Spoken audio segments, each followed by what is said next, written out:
বাংলাদেশে এত তীব্র তাপদাহ, খরা এবং অনাবৃষ্টি সৃষ্টি হওয়ার কারণ কি? এই অসহনীয় তীব্র গরম সৃষ্টি হওয়ার কারণ কি?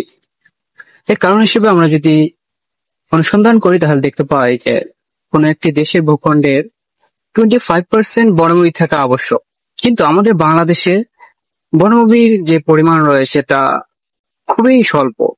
জাতিসংঘের কৃষি ও খাদ্য সংস্থা AFO এর 2018 সালের এক প্রতিবেদন the state of global forest এর প্রতিবেদনে বলেছিল যে বাংলাদেশে অনলি 13.5% বনভূমি রয়েছে এবং 25% থেকে 13.5% মাইনাস করলে থাকে 11.5%, অর্থাৎ 11.5% বনভূমি আমাদের বাংলাদেশের ভূখণ্ডে রয়েছে। যেখানে 25% থাকা জরুরি সেখানে এত স্বল্প পরিমাণ বনভূমি রয়েছে, যে কারণে আমাদের বাংলাদেশের তীব্র তাপদাহ, খরা, অনাবৃষ্টি, জলবায়ুর প্রভাব তীব্র আকারে ধারণ করেছে।